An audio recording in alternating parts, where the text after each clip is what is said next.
At this time, we have tight ends coach Blaine Stewart. Questions for Blaine? Greg. So, Blaine, just start with your room. I mean, comfortable with it? How well have they performed, or are there still problems? I'm very comfortable with the room. You know, we returned a lot from last year in terms of just snap count with both Cole and Traylon. And everyone in the room that has been here has taken a step from this time last year. So that includes guys like Will Dixon and Noah. You know, you added two pieces with Jackson Marco out of high school and Greg Genros out of the JUCO ranks. So, you know, we're all just trying to take a step. And I would say they've done that. So, you know, our charge has been how can we add value to the team, as I always say, and then, you know, just find a role on special teams. So when we have guys in uniform, they're helping in some capacity, and I think everyone has taken steps to do that, top down. Start with Cole. What did you ask him to improve upon? Well, I think Cole took a major step in the offseason physically.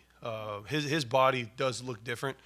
He's really added to his lower body strength and just overall mass. He did a great job with his body composition this summer. The nutritionists were very pleased with his execution of their plan. And, you know, Cole has always had dynamic ball skills for a big guy, but I've been very pleased with what I've seen with him in the run game. And obviously the experience he's shown going into his fifth year of playing football. Obviously he's got the COVID year from his freshman year, so this is his fifth year playing. So I'm really pleased with where Cole is schematically, general defense understanding, and it's been nice to see his growth in overall strength that is translated to every part of his game. Same thing for Traylon then. Traylon's done a great job. Coach Brown praised him today in our team meeting just for a guy that's had a very quiet camp, if you will, but he's done everything we've asked, continued to be a leader in the run game and pass protection, and the ball's found him a little bit. I'm very pleased with where Traylon is. You know, it's his fourth year in the program, and his body looks like a fourth-year player. He's been in great shape. He's really done a nice job expanding upon, you know, what we ask him to do. And I'm very pleased with Traylon, and he's done an excellent job also with the intangible things like leadership and putting his toughness on display for other guys to follow. So I'm very pleased with where Traylon is on his personal approach. How has having a kind of a veteran group helped you in another year transitioning into leading a room, and you're still able to kind of lean on some veterans? Yes, sir. It's been wonderful. Cole and Traylon, you know, make my job really easy. When we cover something or install something, they have a great feel because they've done it so much, especially, you know, this past calendar year with being in the same offense, as I say. Like last year going into 2023, there was some transition in just terminology and overall schematics. But this year, we have really just tried to take a step. So those guys do an excellent job of, you know, just leading by example, especially in the room, and they've grown into leadership roles on the team. So, you know, that makes it easier, and it makes it easier for young guys when they see how they execute that, you know, that is our standard, and it's wonderful to have those two, you know, really lead from the front, and I appreciate, you know, all they do for our room and the offense. We've heard a lot about Jack. Just what has he done so well in the handful of months he's been here? Jack has done a great job. You know, off the field, Jack is a lovable character. You know, I feel like guys really enjoy spending time around Jack. He's just done a really good job maximizing his natural frame. You know, Jack is a big kid, and he's gotten, you know, over to the 250-pound mark, which has been critical for the position. So, you know, his body is still not done changing, but Jack is a very smart young man. You know, if you coach him on something once, he doesn't make the same mistake. And Jack just does a really good job of, whenever you put him in there, just trying to execute to the best of his ability, and he's done that. So I think Jack has a really bright future. And, you know, for whether it's the next 4 or 5 years, I think he's going to be a key piece to what we do on offense.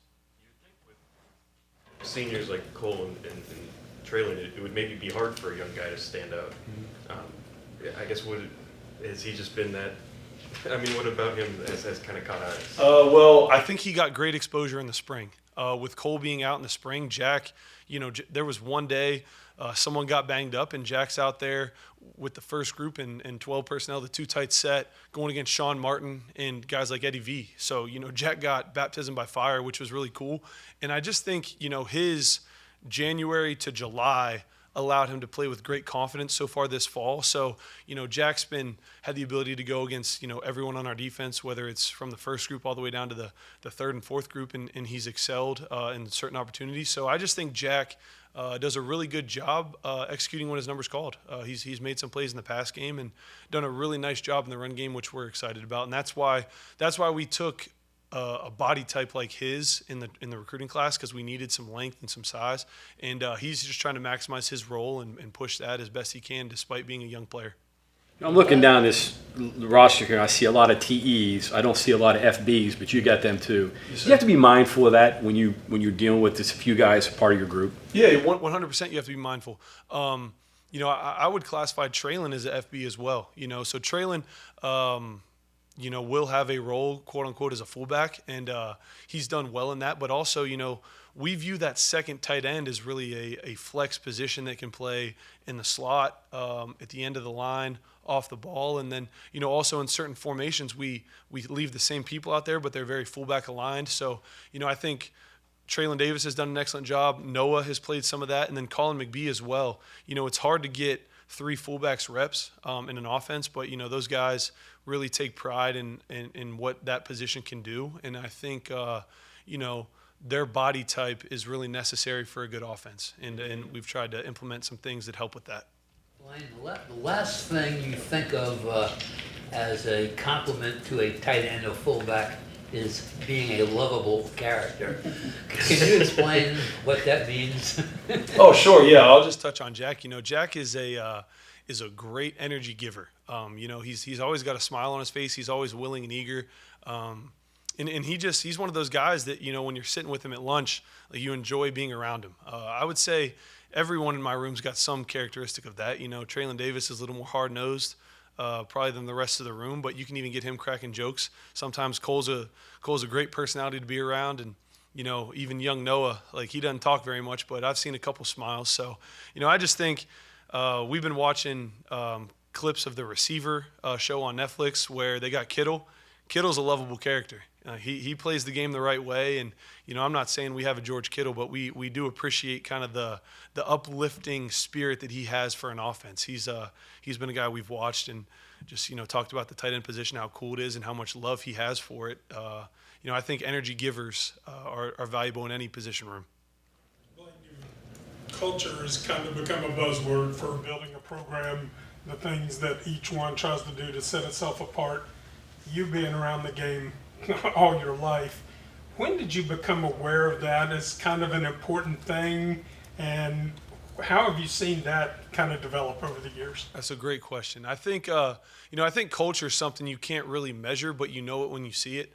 Just thinking back to when I was young, the teams here they had great culture of kind of an underdog mentality that grew into kind of like a heavyweight fighter mentality. I mean, I remember when guys like Pac-Man Jones and Angel Estrada and Grant Wiley and all those guys were playing, there was an edge about the West Virginia team, and that transitioned over to, offense of hard-nosed running with Quincy Wilson and Navon Coburn that evolved into Steve Slayton and guys like that. So I just think, you have to have an edge about you as a program, and I think we're trending in that direction to find our just, fit in college football. And I think, when you look back, every team does have a culture. You look at USC back in the early 2000s, they had the Flash and the big-time playmakers, the U back in the day, with kind of how they just took the field. You could feel that. And I think West Virginia teams in that same era, when we went down there to Miami and punched them in the mouth and we ended up losing that game on a last-second field goal, but that culture of that team really flipped the teams here in Morgantown. So, you even look to the Orange Bowl year with the explosive offense that West Virginia had here, and then the next year when West Virginia was lighting it up early in the season, there was a culture about that. So we just got to find our culture and how we can be the best version of ourselves, but give us a chance with the edge and the mindset we take on the field every Saturday. And we're developing that, all the way through a season. Coach, obviously, Cole has said team goals are number one for him, but he did put it out there that he's looking for 50 catches is something that he's shooting for. He does want to get individual awards, things like that as well. Mm-hmm. How do you weigh that? is that at all? And like you're trying to get a player to the next level, maybe the NFL, get these individual accolades that'll help the overall group, but it's a team game. A lot of receivers as well. It's going to be harder maybe with the depth chart for that to happen this year. Yeah, we're not focused on anything statistical. Together we eat has kind of been a mantra for us. So if the run game's cooking and the receivers are doing the plays that they've shown to make thus far in fall camp, there will be balls that find the tight end position. We want to win every game. If that means scoring 50 points or if that means scoring 7 and controlling the football all game, we want to win every game, and Cole understands that mindset. But, I've been around some receivers in my time in Pittsburgh that, the ball went through them. So Coach T taught me a long time ago, like, channel that and make it successful. All he wants to do is be a key part of our offense, and the stats will come. We're not going to ever put a number on it, but I think with what he's shown to do this fall camp, he will be a pivotal part in everything we do offensively. And then as we get going, the numbers will take care of themselves. Blaine, you have history with the university, you know about it. Also the position too, right? Kind of a pop quiz. Do you know the school record for touchdowns by a tight end? If I had to guess, I'll say it's probably 9. And higher or lower? Probably 7 then. 6. 6. Okay. I think it's 6 6 by And then we Levitt guess Anthony Purnell. Beck. Levitt Purnell.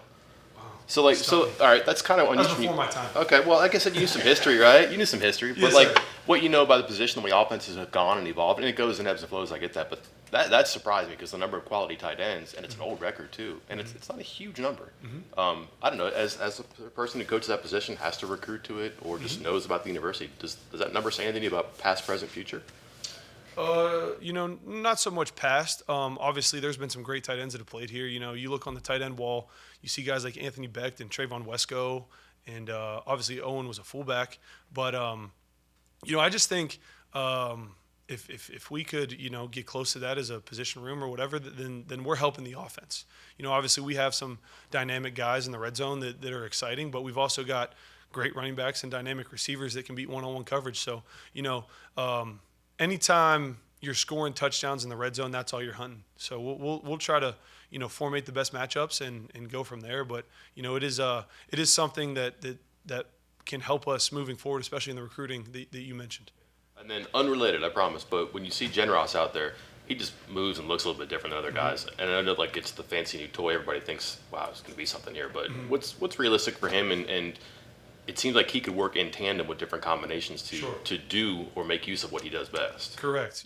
Greg has a very dynamic skill set. He's got extraordinary length. He's got great movement skills. He runs fast on the GPS. He's shown the ability to high point the football. I think realistic expectations for Greg is to help us at some point this season. I never want to put a timeline on it because then if it doesn't happen, I kind of look like the bad guy. So I just think, we've added a very dynamic piece to our offense that's going to be here 2 years based on his eligibility. So we're excited to coach him. We're excited to bring him along, kind of just on everyone's, timeline is different, but he will help us at some point in the future. And I'm excited when he does, because like you said, you see flashes of like, ooh, that looks a little different. So we're excited about him. And then, hopefully he can find a role on special teams, find a role in a certain package, and build upon that as we move through a, 12, 13, 14 game opportunity, which is what we're hunting.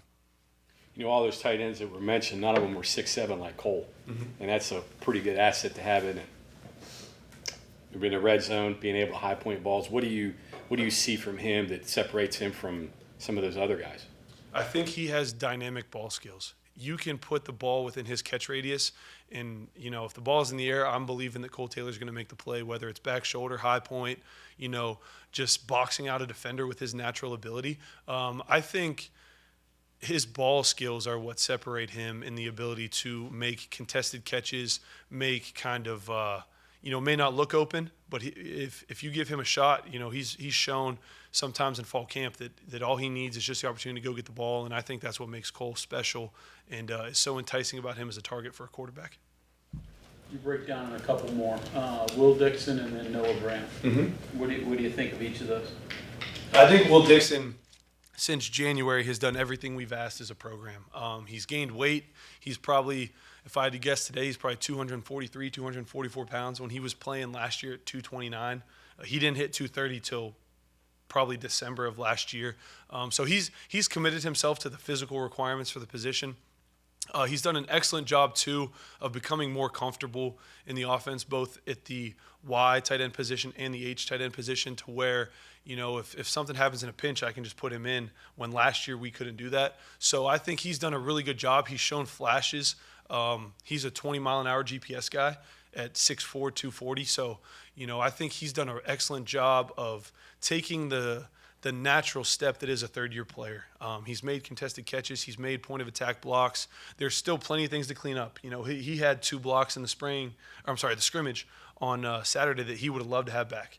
But it was exposure to a new position, and now he sees it and hopefully won't make the same mistake. So, I think Will's done a really good job just showing that he could help us at some point, and, maybe find a role in special teams as well.